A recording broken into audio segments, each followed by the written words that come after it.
right. Well, hey, we're excited to have Tom Hanna here. Tom is the talent acquisition leader with Ideal Industries, and Tom's got a lot of experience as a talent acquisition leader and has been around the block and I think can bring a lot of insight to our topic. And so, Tom, when your team approves a position to be brought in your company, what elements are clearly calibrated so that everyone is on the same page?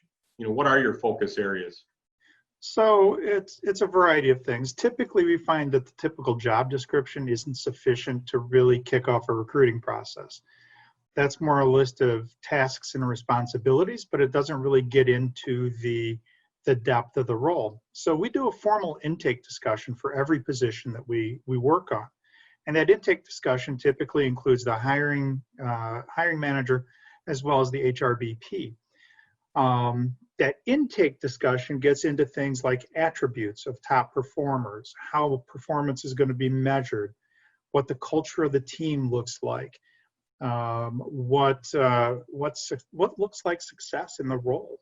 We get into a lot of detail, and then we combine that with an understanding of the competencies needed for the position. We follow what's called the Lominger competency model that was developed by Korn Ferry. So we also look at the competencies that are necessary for somebody in these particular roles, and we do this literally role by role within the organization.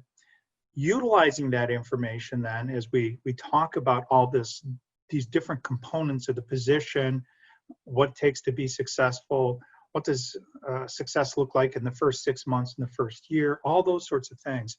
We take that and build an interview template, basically for phone interviewing candidates and talking to candidates about themselves and their skills and their attributes and successes and things along those lines to try to determine which candidates are going to be the best fit for the role. But that phone screen template is all built out based on competencies, intake discussion, job description, all these different things that are rolled together to make this cohesive process at the front end of the search. The compensation conversation happens in the intake discussion as well. So we have the HRBP on the call, and if it's a role that we've filled before, we typically understand the band and the salary target for the role. If it's a new position, we often have to go back to our compensation department where they might go out and do some survey data and understand where we're at positioned in the market. But generally speaking, we have an understanding of compensation. Now, with restrictions in asking about compensation in the legal restrictions and asking about compensation in the interview process, we'll share the range with the candidate and say, hey, is this range acceptable for you at this point in time? So we utilize that sort of approach to ensure we're still at least getting in the right compensation range for the position based on where we are as an organization. So we always have that discussion very openly and very early in the process to ensure we're not wasting the candidate's time or wasting the time of the hiring manager along the way. Let's talk about the pitfalls. You've done this a long time. It's not always going to go perfect in calibrating roles and getting the right person. What happens where you feel like you're not aligned or there's an issue? So there's two ways to approach that. If the alignment is off, then it's going back to that manager and going, look, we're still not talking right. Let's maybe involve your boss in this conversation as well. Not to intimidate the hiring manager or to scare the hiring manager, but to ensure we've got some additional input in the process. Maybe that senior level individual can bring a different perspective to the search, help us understand how to think about things more broadly. And frankly, maybe it's me. Maybe I've missed something along the way. So I want to make sure I've got all this data to share. We document the intake discussion. We document our phone screens. We document the number of candidates we've seen. So we've got all this data that we could share and we can talk through. It's hard to argue with the numbers and it's hard to argue with the detail, right? So we can always have that discussion very openly, very honestly, and try to ensure that when we do recalibrate, we're going about it the right way and we have additional input and we're keeping everybody informed along the way. I hate surprising a VP, hate surprising a hiring manager as well. Shouldn't be any surprises in the process at any point in the time along the way. So that's typically the approach that I've tried to take. And, I think in terms of other challenges, I think it's ensuring that we've got the right tools aligned as well. So right now, one of the things we're working on is building out an assessment instrument. What's the right assessment instrument to use in the front end of the process that's aligned with the competencies and traits that we typically look for at various levels in the organization? So we're doing that. We're looking at quality of hire measures to try to ensure that we're doing it right. We're looking for the right candidates. We're getting that right person in the organization. So we're trying to take this longer term view of how we go about talent acquisition, ensuring we've got the right people to build the business over time.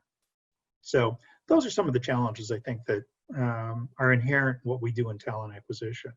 No, Tom, it's great. You know, you can tell you're so thorough with what you're doing. From our beliefs of a best practice consideration, you're basically hitting every one of them. So we really appreciate you to say this stuff, Ben. Insight. And I think for people that are maybe younger in their career in talent acquisition, I'm sure you didn't do all of that your first 2 years doing it, right? You learned a lot of it as you went. Maybe speak to that a little bit. Well, I think part of what we have to do in talent acquisition is mentoring, right? Both young talent coming into the function as well as our leaders. Many of our leaders maybe hire once, twice a year if they're fortunate. So what we have to do is mentor and grow those leaders as well, so they understand the marketplace, the talent acquisition process, how we go about evaluating the marketplace, how we share the information, how we communicate this. We have to make sure that we're really always trying to help people along the way. And developing young talent in talent acquisition, so critical, because you're right, first 2 years, nobody knows it all, right? You're fortunate to even know the questions to ask a candidate in the first 2 years. So a lot of mentoring, a lot of grooming, a lot of spending time together, and ensuring people get comfortable and start thinking about things on a bigger picture standpoint.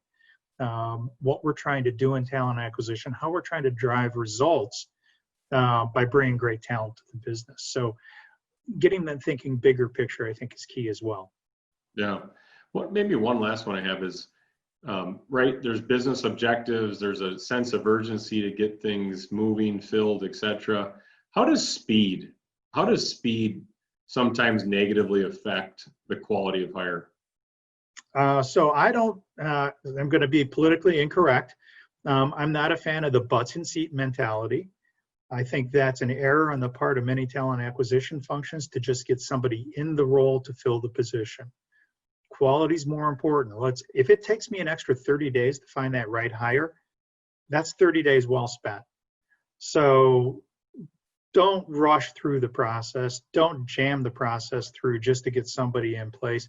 Make sure it's the right person for the organization. I think sometimes the drive to time to fill is the wrong metric. It's an efficiency metric. It's not a measure of effectiveness in the role. It's just a matter of doing things quick. So let's think about it again on a bigger term basis and not just jam somebody into the role to fill the position. No, that's well said. I appreciate it. Well, Tom, hey, thanks for all your insight. We appreciate everything and look forward to staying connected. Appreciate it. Sounds good. Sounds good, Ben. Thank you for the time.